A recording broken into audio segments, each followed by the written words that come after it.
OK, let's get out about on the road now. We've got reporters positioned all over the country. We're going to go to Old Trafford now, where James Cooper joins us. Good afternoon to you, James. Great to have you on the show. We're going to start with Donny van der Beek.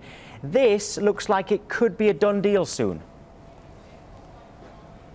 Yeah, I think you're right. I think it's a matter of time. I don't think there's much stopping Donny van der Beek becoming a Manchester United player. I think the personal terms won't be an issue. He wants to come to Manchester United, and Manchester United aren't problematic when it comes to salaries, and certainly making sure he's paid more than he's been paid when he was at Ajax. And I think there'll be a medical probably Thursday, and then of course he plays the Netherlands potentially against Poland on Friday night. And I would imagine by then, all things being equal, Manchester United might have their first signing of the summer, and certainly they've moved very quickly on this. They've clearly wanted to bring in a midfielder to kind of bolster their options with Bruno Fernandes and Paul Pogba, not relying on them every game. And I think it will be almost a rotational policy whereby it's 3 players for 2 positions. James, we get an incredible amount of tweets into this programme, and so many of them are about Jadon Sancho. Now, it's gone a little bit quiet on his future. One, if things stalled, and 2, if it's quiet, is that necessarily a bad thing?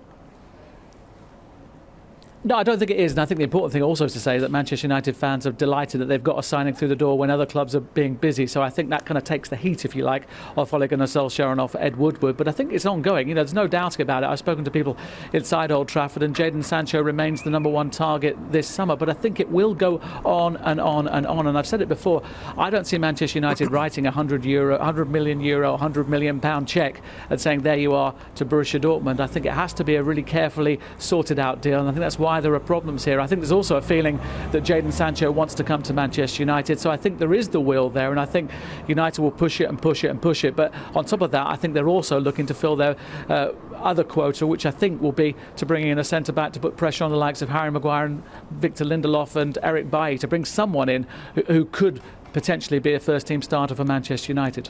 Something that's frustrated some Manchester United fans in the last few windows, James, is like the situation with Harry Maguire and Bruno Fernandes, where it's played out for a long time and Manchester United ended up paying the asking price. Could we see the same thing happening this year when it comes to Sancho? That's a really difficult question to answer, in the sense that everything I'm being told says that the money will only stretch so many ways. But clearly, you know, they've done good business on Van der Beek, that deal around about kind of 40 million rather than perhaps the 80 million that someone like Jack Grealish would have cost. So they're clearly kind of cutting their cloth, hoping that they'll get Jadon Sancho through the door. But I said at the start of the summer, this is going to be a really complex deal to do. And you're right, and Manchester United fans will be telling me all the time that, you know, Fernandes, Maguire, they kind of stamped their feet saying they wouldn't pay and then did pay. But I think it's different with COVID. And when you think this place behind us, Old Trafford, every time they play here without crowds, it's costing them something like 5 million. I think there has to be a sort of reckoning. There has to be kind of a moral argument. But I guess also it then comes down to what Manchester United really want. They have got the finances to do it. There's no doubting that. It's whether they think the kind of environment is right to, as I say, write that cheque, which I don't see happening. I think this is a complex deal which will go on and on and on. And I think, you know, there is a chance, although no one's saying it kind of publicly, that it might go on until next summer. It might be that Manchester United decide he is a player they want, but then the reckoning comes and there's a deal that's maybe easier to do. But right now, the priority still is Jadon Sancho. Right, that's incomings, James. What about the outgoings at the clubs? Chris Smalling's future looks unclear, amongst others. Any news about potential departures at the moment? Yeah, I think it's interesting. I think when you look at Donny van der Beek coming in the midfield, I think Ole Gunnar Solskjaer will look at kind of 7 players for the positions in midfield. And we've talked about the likes of Fred, we've talked about Scott McTominay, Nemanja Matic, and of course Fernandes, Pogba, Juan Mata, and now Donny van der Beek. I think they are the group of players that will fill those midfield positions. So I think what it does is raise questions about Jesse Lingard. We know that Mino Raiola is his agent, could get him a move. There's a lot of goodwill to Jesse, but I think he'd like to be playing first-team football. I think Ole Gunnar Solskjaer wants him playing first-team football. I don't see that happening at Manchester United.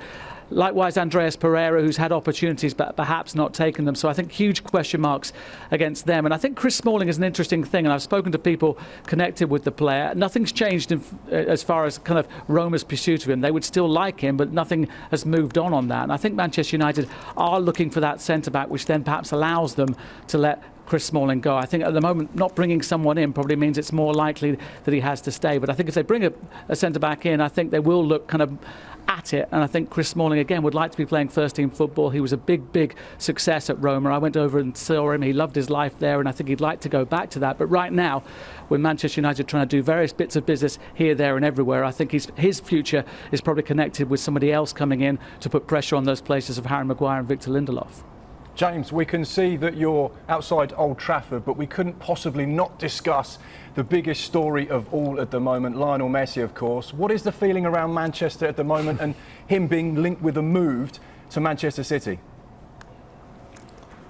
Yeah, I think it's interesting. I think Manchester United fans are very proud of their heritage and the players that have played for Manchester United. And I think a lot of them would tell you, well, he might be the greatest player in the world, but we had the greatest player in the world playing in his pomp in Cristiano Ronaldo at Manchester United. So I think they'd kind of say that very loudly and proudly. But I think beneath that is probably an understanding that if Leo Messi was to come to the blue side of Manchester, it would elevate Manchester City in a way that we haven't seen so far. I think, there's an argument saying a Champions League win or someone like Leo Messi comes and suddenly an awful lot of people are talking about Manchester City in the same sort of terms as Manchester United. They haven't got the heritage, they haven't got the history, they haven't got the success. What they have got is similar finances, perhaps even more. And I think Leo Messi comes, and even the people on the red side of Manchester will admit that's a hell of a coup for Manchester City. And knowing how Pep got the best out of him for Barcelona, it would be a real threat. But I think it's more about kind of the pecking order. Manchester United, despite what City have achieved over the last 12 years, still think they're the biggest act in town.